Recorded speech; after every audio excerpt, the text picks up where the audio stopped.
À l'heure actuelle, l'injection électronique EFI de la Range Rover allie la technologie de pointe de l'injection électronique de carburant à la réputation légendaire de robustesse et de fiabilité de notre moteur V8. Un premier coup d'œil sous le capot et la vue de tous ces tuyaux, conduits, soupapes, capteurs et circuits électroniques peut vous déconcerter. Alors, pour vous permettre de faire l'entretien de l'EFI, le diagnostic efficace des problèmes et de les réparer du premier coup, il est important de vous familiariser avec l'emplacement de tous les organes et de leur manière de fonctionner. Cette vidéo et le manuel de formation qui l'accompagne traitent du sujet en plus grand détail. Ils vous aideront à atteindre ce but. Pour bénéficier au maximum du programme de formation, ces deux éléments, la vidéo et le manuel, doivent être étudiés ensemble. Le système EFI comprend trois systèmes différents.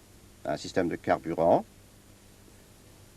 un système d'admission d'air et un système électronique. Ils interviennent pour produire le rapport de mélange air-carburant correct dans toutes les conditions. Et le cerveau qui régit tout cela est le régulateur électronique ou l'ECU. Pour vous aider à comprendre, nous allons examiner chaque système séparément, en commençant par le système de carburant. La pompe à carburant P est représentée au schéma. Le carburant est pompé dans le tuyau d'alimentation S, traverse un filtre F, jusqu'au conduit de carburant autour du répartiteur d'air PC. Les 8 injecteurs numérotés de 1 à 8 alimentent directement par le conduit de carburant. L'excédent de carburant retourne au réservoir par l'intermédiaire du tuyau de retour E et un régulateur de pression du carburant R situé dans ce tuyau de retour.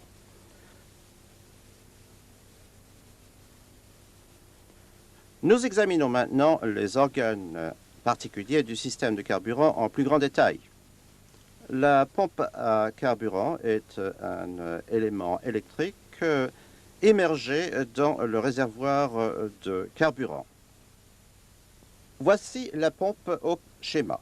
Elle contient un moteur électromagnétique permanent qui entraîne deux éléments de pompage. Une pompe à ailette à basse pression LP et une pompe à rouleau à haute pression HP. Et il y a deux soupapes de non-retour NR et soupapes de décharge d'excès de pression PR. Quand la pompe est excitée, la pompe ailette à basse pression LP aspire le carburant à travers un filtre avant d'amorcer le système. La pompe à rouleau haute pression HP augmente la pression et refoule le carburant vers le tuyau d'alimentation des injecteurs par l'intermédiaire d'une soupape de non-retour NR. Tout excès de pression développé par la pompe soulève simplement la soupape de décharge de la pression PR de son siège et permet au carburant de retourner au réservoir. Ensuite, un filtre situé dans le tuyau d'alimentation est monté sur le châssis. Ce filtre doit être remplacé aux intervalles d'entretien spécifiés et doit être posé dans le bon sens. Une flèche marquée sur le corps du filtre indique la direction du carburant. En sortant du filtre, le carburant passe directement au conduit de carburant qui alimente les 8 injecteurs. Les 8 injecteurs sont montés dans le collecteur d'admission et injectent le carburant dans le courant d'air près de chaque chambre de combustion. Chaque injecteur contient une électrovalve qui, lorsqu'elle est excitée, soulève une soupape à aiguille afin de permettre l'injection du carburant pressurisé.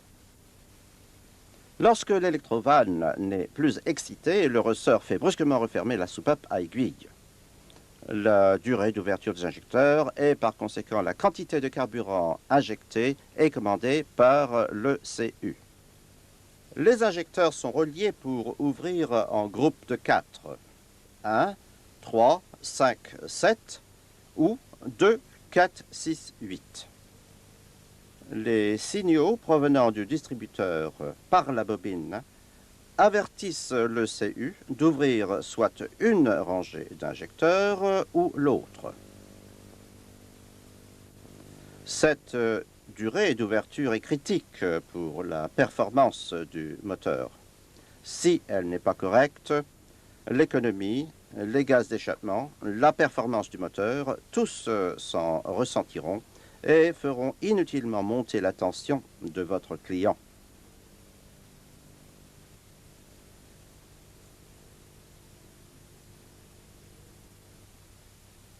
L'organe final du système de carburant est le régulateur de pression monté en bout de conduit de carburant après l'injecteur numéro 8. Il a pour but de faire varier la pression de carburant en proportion inverse de la dépression de collecteur. Nous essayons maintenant d'éclaircir un peu les choses. En l'absence de régulateur, une dépression élevée du collecteur D provoque une aspiration forte et par conséquent aspire plus de carburant dans les injecteurs J pendant une durée d'ouverture des injecteurs donnée. Inversement, une basse dépression diminue l'aspiration et il y a donc moins de carburant aspiré. On a donc monté un régulateur de pression pour donner la pression de carburant plus basse lorsque la dépression est élevée, par exemple au ralenti, et une pression de carburant plus élevée quand la dépression est basse, pendant l'accélération par exemple. Le régulateur contient deux chambres séparées par une membrane R1 et une chambre contient un ressort R2.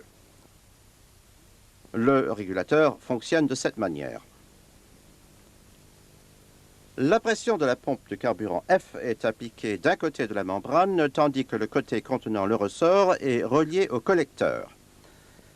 Lorsque la dépression du collecteur est basse, la pompe doit repousser la membrane contre le ressort pour permettre à l'excès de pression du carburant de retourner au réservoir de carburant par l'intermédiaire du feu. La pression de carburant reste donc élevée.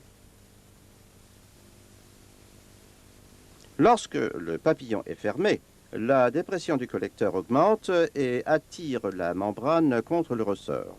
Ceci permet à un volume supérieur de carburant de s'échapper par le tuyau E pour retourner au réservoir et provoquer une chute de pression du carburant.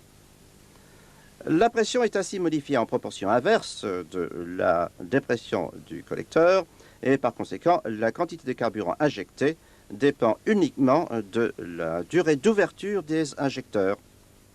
Donc nous avons maintenant terminé la revue des organes du système de carburant.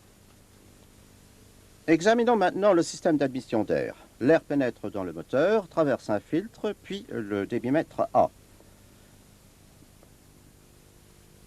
Le papillon T, relié à la pédale d'accélérateur, commande le volume d'air qui pénètre dans la chambre de tranquillisation PC. Celle-ci le repartit entre 8 tubulures à résonance vers les chambres de combustion. Le premier élément du système d'admission que nous allons voir est le débitmètre d'air. Il est situé entre l'épurateur à droite et le boîtier de papillon sur la chambre de répartiteur à gauche. À propos, il y a deux vis de réglage d'air. Une vis de réglage du mélange sur le débitmètre et une vis de réglage de la vitesse de ralenti sur le boîtier du papillon. En coupe transversale, le débitmètre se présente comme ceci. Le trou de passage d'air contient un double volet, monté sur un axe de clapet FS. L'un des volets est le volet de mesure MF et l'autre est le volet compensateur CF. Le volet de mesure se ferme sur sa butée grâce à un ressort léger FR et s'ouvre sous la poussée de l'air aspiré dans le moteur. À ce moment-là, l'ampleur du déplacement du volet et par conséquent le volume d'air qui pénètre est mesuré par le potentiomètre du débitmètre AP. Le déplacement du volet est converti en signaux électriques qui sont alors transmis à l'ECU par le potentiomètre.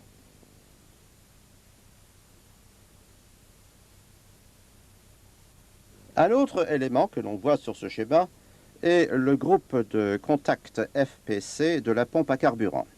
Lorsque le volet est au repos, c'est-à-dire lorsque le moteur n'est pas lancé ou ne tourne pas, les contacts sont maintenus ouverts et il ne passe aucun courant à la pompe à carburant. Lorsque le moteur est lancé, par contre, l'air aspiré traverse le papillon TB et, en tirant le volet de mesure de sa butée, fait tourner l'axe du clapet.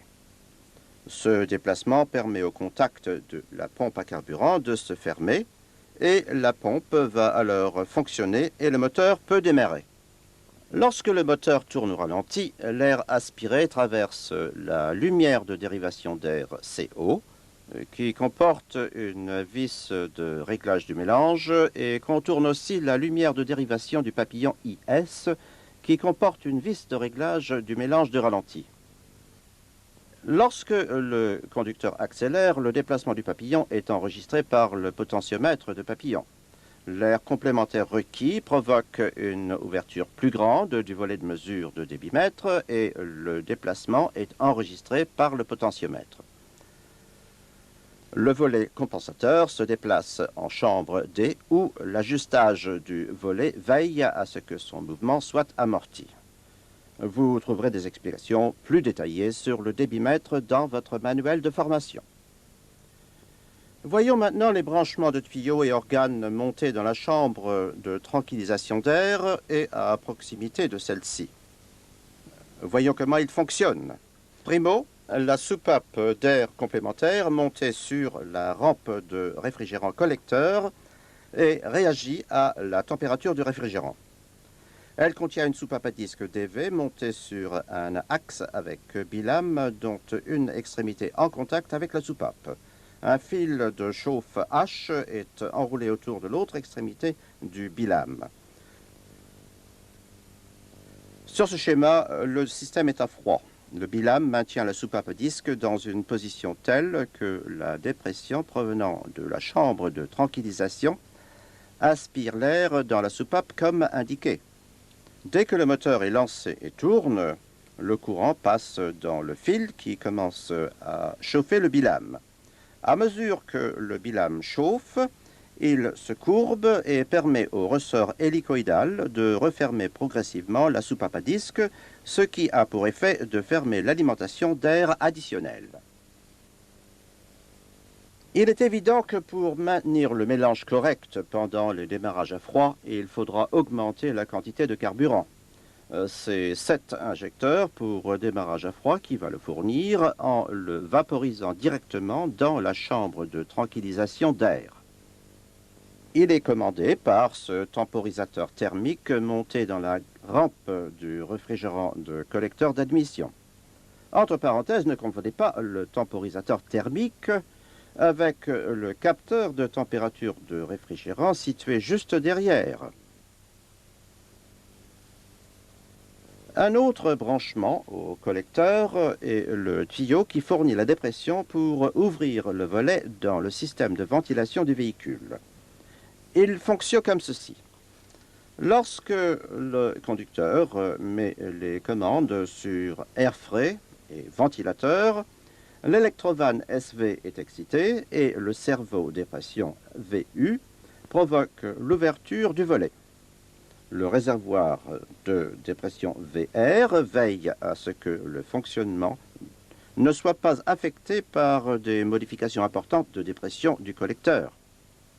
Ensuite, la ventilation du carter, le branchement de tuyau près du papillon, fournit la dépression nécessaire pour aspirer un volume d'air dosé dans le carter moteur par l'intermédiaire du filtre F et du séparateur d'huile OS avant d'être brûlé dans les chambres de combustion. Il faut signaler que pour certains marchés, il a fallu installer un système de contrôle d'évaporation du carburant faisant intervenir ce réservoir à charbon de bois. Le fonctionnement est le même que le système de ventilation du carter, la dépression empêchant les fumées toxiques de s'échapper en atmosphère. Il y a deux autres branchements de répartiteurs d'air. Ce branchement du servo-frein et cette électrovanne pneumatique. Elle est installée sur les véhicules à air conditionné pour augmenter la vitesse du ralenti lorsque le compresseur démarre. Pour la facilité, l'amenée d'air vient du tuyau allant au clapet d'air complémentaire.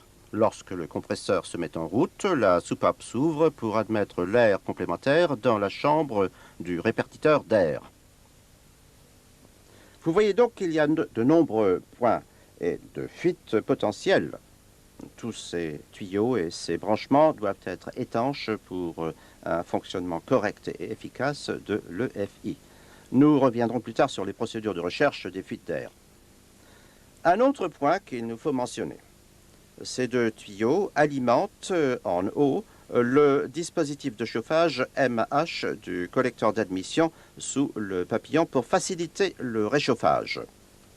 Nous allons maintenant marquer une pause. Vous discuterez entre vous de ce que vous avez vu et vous vous reporterez au chapitre sur le fonctionnement des systèmes de carburant et d'air de votre manuel pour d'autres renseignements.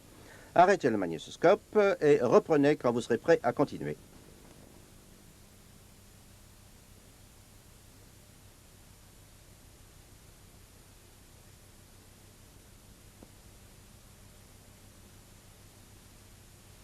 Passons maintenant au système électrique. Ce schéma peut vous sembler déconcertant, surtout si vous n'êtes pas électricien. Toutefois, nous allons en faire le détail pour y voir plus clair. Nous allons commencer par le régulateur électronique ECU. Il est situé sous le siège avant droit. C'est le cerveau de commande. Le C détermine la durée d'ouverture des injecteurs et par conséquent la quantité de carburant injecté. Pour cela, il lui faut les informations qui lui proviennent d'un certain nombre de sources. Il lui faut connaître la position de la clé de contact, contact coupé, lancement ou marche. Il doit aussi connaître la position du papillon pour pouvoir interpréter la position de la pédale d'accélérateur du conducteur. Parmi les autres éléments qu'il doit connaître, citons la vitesse moteur, mesurons les impulsions de l'allumage transmises par la bobine, la température du réfrigérant, la température et le volume d'air admis dans le moteur et l'état de charge de la batterie. Nous examinons maintenant l'emplacement des capteurs et la manière dont ils fonctionnent. D'abord, le débitmètre. Il comprend un connecteur multifiche sur le dessus du boîtier qui contient des connexions aux trois composants électriques séparés du débitmètre. L'un des organes est ce capteur de température d'air monté dans le faisceau d'air pour en mesurer la température quand il pénètre dans le moteur. Ici, sur ce schéma, le capteur de température d'air est représenté par ATS. Parmi les autres composants électriques de débitmètre se trouve le potentiomètre AFP de débitmètre et les contacts de pompe à carburant FPC. Le potentiomètre de débitmètre est attaché à la tige du clapet pour mesurer le volume d'air admis. Les contacts de la pompe à carburant se ferment lorsque le clapet se déplace pour transmettre le courant à la pompe à carburant. Si ces contacts sont défectueux, la pompe ne pourra pas fonctionner. Ensuite, le potentiomètre du papillon. Celui-ci est monté directement sur l'axe de papillon pour pouvoir enregistrer le déplacement de la pédale d'accélérateur. Vous retrouverez ce schéma électrique dans votre manuel de formation. Le curseur du potentiomètre est relié à la tige du papillon et lorsque la position du papillon varie, les renseignements sont transmis le long du fil rouge R à la fiche 2 de l'ECU. Ces trois composants sont situés sous le siège avant droit. Le relais principal MR est en bas. Le module de polarisation SM est l'unité rouge au milieu et le relais de la pompe à carburant FPR est au-dessus. Du point de vue électrique, vous pouvez voir que ces deux relais contiennent des contacts à action électromagnétique. Le courant qui arrive au relais pour fermer ces contacts traverse le module de polarisation SM. Au relais principal MR, le courant transmis directement par la batterie arrive à la borne 30/51. Lorsque les contacts sont fermés, le courant sera alimenté au débitmètre, à la fiche 10 de l'ECU, et aux résistances ballast électriques des injecteurs. Le relais FPR de la pompe à carburant reçoit le courant à la borne 30-51, transmis par l'interrupteur d'allumage. Lorsque ces contacts ferment, le courant passe à la pompe à carburant et à la soupape d'air complémentaire.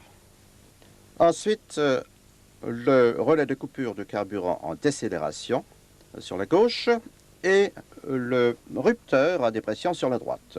Le relais est monté sur le support du débitmètre. Le rupteur à dépression est situé près du régulateur de pression de carburant et partage un branchement à dépression commun avec la chambre de tranquillisation d'air.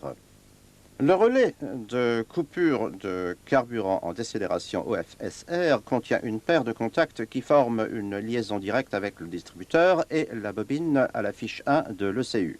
Les contacts sont fermés par électroaimant, traversés par un courant chaque fois que le contacteur à dépression VS est fermé et que le contact est mis.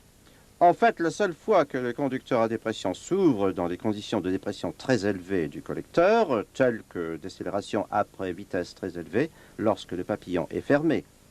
Dans ces cas-là, le contacteur à dépression s'ouvre, entraînant la séparation du relais de coupure de carburant en décélération pour que les injecteurs ne puissent pas fonctionner. Les derniers éléments électriques dont nous allons parler sont les injecteurs et le bloc de résistance ou de ballast électrique. Le rôle du bloc de résistance électrique monté sur le support de débitmètre est de diminuer la tension aux injecteurs jusqu'à environ 3 volts. Lorsque le moteur est lancé ou qu'il tourne, le courant arrive aux injecteurs d'interrupteurs d'allumage IS par l'intermédiaire du relais principal MR et le bloc de résistance électrique PR. Toutefois, les injecteurs ne s'ouvriront pas jusqu'à ce qu'ils reçoivent une commande de l'ECU. Vous pourrez constater que les connexions des injecteurs à l'ECU sont reliées dans l'ECU en 2 groupes de 4, 1, 3, 5, 7 et 2, 4, 6, 8. Lorsque le moteur est lancé ou qu'il tourne, le distributeur et la bobine transmettent une impulsion à mesure que chaque bougie s'allume par l'intermédiaire du relais de coupure de carburant en décélération à la fiche 1 de l'ECU. Comme déjà dit, ces impulsions sont utilisées par l'ECU pour exciter soit un groupe d'injecteurs ou l'autre. La durée d'excitation des injecteurs, c'est-à-dire la durée d'ouverture, est déterminée par l'ECU à partir des informations transmises par les capteurs.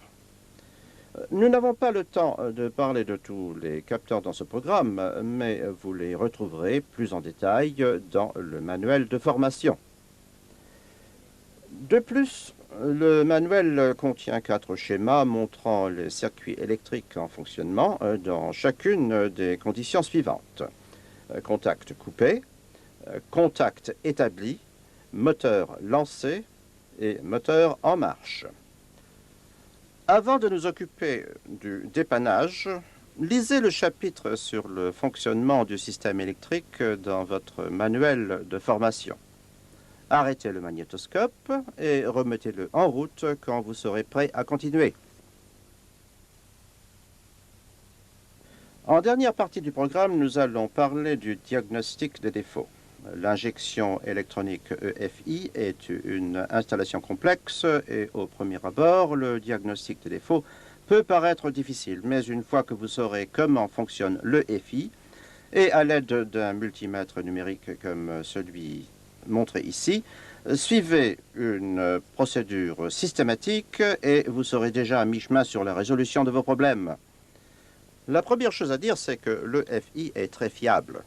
La plupart des problèmes ne sont pas causés par le système d'injection électronique lui-même et il est plus probable qu'ils proviennent d'ailleurs. Par exemple, un câble d'accélérateur détendu ou un tapis trop épais sous la pédale empêchant d'obtenir les gaz pleins. Un filtre à air ou à carburant bouché. Une avance à l'allumage incorrect, une mauvaise connexion des fils de bougie, de compression médiocre, etc. Par contre, si vous êtes convaincu que votre problème se trouve dans le système EFI, commencez alors par examiner la tringlerie du papillon. Le réglage de la tringlerie du papillon et du levier de papillon est indiqué dans votre manuel de formation. Puis, vérifiez le réglage du potentiomètre comme suit.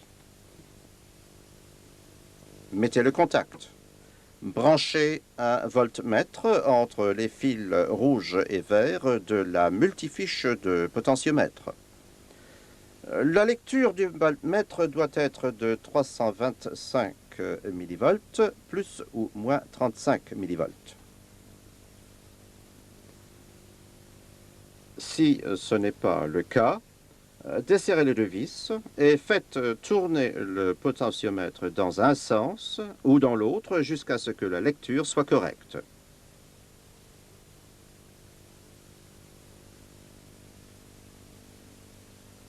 Et resserrez les deux vis.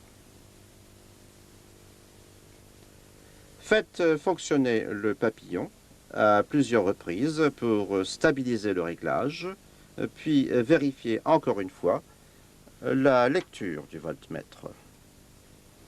Ensuite, vérifiez l'avance à l'allumage. La vitesse du ralenti.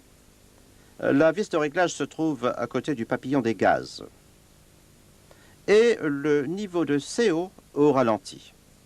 La vis de réglage du CO est celle située dans le débitmètre. Si le problème persiste et vous êtes sûr que ce problème provient de l'injection électronique, la mesure suivante consiste à examiner les bougies. Déposez-les et gardez-les rigoureusement dans le même ordre que les cylindres. Rangée de gauche 1, 3, 5 et 7 et rangée de droite 2, 4, 6 et 8. Examinez la couleur et si elles sont toutes grises et il n'y a pas de problème évident concernant le système d'admission d'air ou de carburant. Mais bien sûr, si une bougie seule présente une mauvaise couleur, cela indique qu'il y a un défaut concernant ce cylindre. Peut-être un injecteur défectueux ou un défaut de bougie ou de fil ou une soupape défectueuse. Mais si les bougies sont toutes blanches ou toutes noires, ou l'un des groupes est d'une couleur différente de l'autre, comme indiqué ici, cela indique un défaut possible de l'EFI. Vous trouverez une liste des diagnostics dans votre manuel de formation. Si vous pensez que le problème a trait à l'admission d'air, commencez par inspecter soigneusement la durite entre le débitmètre et le corps de papillon. Assurez-vous qu'il n'y a pas de trous ni de fentes dans les couches des tuyaux et que les deux colliers de retenue sont bien bloqués.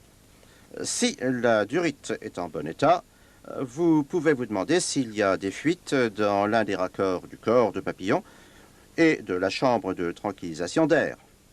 Pour localiser une fuite d'air de manière précise, procédez de la manière suivante. À l'arrière du moteur, débranchez au niveau de la chambre de tranquillisation d'air le tuyau à dépression allant au régulateur et au contacteur à dépression. Branchez un dépressiomètre sur le tuyau et videz le système. Vérifiez qu'il n'y a pas de chute de dépression. Si c'est le cas, cela signifie qu'il y a une fuite d'air soit dans le tuyau, le régulateur ou le contacteur à dépression lui-même, ce qui doit être rectifié. Si la dépression se maintient, ces composants sont étanches et doivent être rebranchés pour que le régulateur puisse fonctionner lorsque le moteur démarre. Débranchez le tuyau de servo-frein, puis obturez au répartiteur. Puis débranchez le tuyau de dépression du volet d'air, frais de la ventilation, et obturez le raccord. Débranchez le tuyau de la soupape d'air complémentaire au niveau de la chambre de tranquillisation d'air et obturez la chambre. Débranchez l'autre extrémité du tuyau de soupape d'air complémentaire, celle rattachée au boîtier de papillon, et obturez le raccord du boîtier. Si un réservoir à charbon est installé, il faut aussi obturer le raccord de son tuyau à dépression. Débranchez du boîtier de papillon le tuyau de ventilation du carter et obturez le raccord du boîtier. Si l'air conditionné est installé, débranchez le tuyau de soupape d'air complémentaire à la chambre de tranquillisation d'air et obturez le raccord de la chambre. Vous avez donc vérifié le raccord du régulateur de pression et obturé les branchements à dépression et d'admission d'air. Faites alors démarrer le moteur et regardez s'il se produit un changement du ralenti. S'il n'y a pas de changement, vous avez prouvé que tous les éléments débranchés sont étanches. Autrement dit, les composants et leurs tuyaux de branchement ne présentent pas de fuite d'air. Si la vitesse du ralenti est changée, l'un des composants ou un tuyau débranché est défectueux et il faut le localiser. Alors, pour commencer, enlevez l'obturation d'un composant et rebranchez par exemple le tuyau du servo-frein, puis vérifiez à nouveau le ralenti. S'il change encore, cela signifie que le défaut se trouve dans le tuyau du cerveau ou dans le servo-frein lui-même. Vous avez donc isolé la zone problématique et vous pouvez travailler sur cette zone pour localiser le problème. Si le cerveau est en bon état, rebranchez les autres composants dans un ordre systématique, vérifiant le ralenti après chaque rebranchement. Si chaque composant est correct et le problème persiste, il faudra rechercher une fuite d'air autre part. La fuite peut provenir de deux joints de chambre de tranquillisation d'air, de joints d'échantéité des injecteurs, y compris le joint de l'injecteur pour démarrage à froid ou du joint de collecteur. Pour faire ceci, faites démarrer le moteur et injectez systématiquement une petite quantité d'huile autour de chaque zone suspecte. En général, on peut entendre ou voir un point de fuite lorsque l'huile est aspirée à cet endroit. Si une quantité excessive est aspirée, la fumée des gaz d'échappement deviendra bleue. Ayant repéré et éliminé la fuite d'air, n'oubliez pas de refaire le réglage de la vitesse de ralenti et du niveau de CO, car ils auront changé. Quelques mots maintenant sur les causes des bougies noires. Ceci peut être dû à un excès de carburant ou à une insuffisance d'air, si par exemple le filtre à air se bouche. Si le problème provient d'un excès de carburant, ceci peut être dû à la transmission d'informations erronées à l'ECU, ce qui entraîne la durée prolongée des injecteurs. Ou alors un capteur de température de réfrigérant défectueux et transmettant un signal de moteur froid alors qu'en fait celui-ci est chaud. Ou alors la pression de carburant élevée causée par un régulateur défectueux. Vous trouverez tous ces détails sur les essais dans votre manuel de formation. Avant de terminer ce programme, parlons des essais électriques qui figurent au manuel. Comme déjà dit, les circuits électriques de l'EFI sont très fiables et ne causent que peu de problèmes. Mais si vous avez effectué tous les autres essais et que le défaut est toujours présent, effectuez alors les essais électriques dans la séquence indiquée dans le manuel. Certains essais vérifient la tension et d'autres la mesure des résistances. Un instrument d'essai comme ce multimètre numérique est le seul moyen précis de vérifier les résistances et les tensions indiquées. Assurez-vous de suivre chaque essai exactement comme décrit. Et nous examinons maintenant l'essai numéro 1. Il consiste à vérifier la tension permanente au relais principal. Pour cet essai, la fiche multiple de l'ECU est branchée et le contact est coupé. Branchez le voltmètre entre la borne 30/51 du relais principal et la masse. La lecture du voltmètre doit être comprise entre 11 et 12,5 volts. Si elle est inférieure à 11 volts, vérifiez l'état de charge de la batterie, les connexions à la masse et la connexion au fil marron du relais principal. Si tout fonctionne bien, procédez à l'essai numéro 2 et ainsi de suite jusqu'à l'essai numéro 16 ou jusqu'à ce que vous ayez localisé le problème. Nous avons terminé le programme de formation sur le système d'injection électronique EFI de Range Rover. Révisez-le et, comme je l'ai mentionné, étudiez bien votre manuel de formation. Aidez-nous à vous aider et assurez au client une conduite sans problème. Vous en verrez le bénéfice à long terme.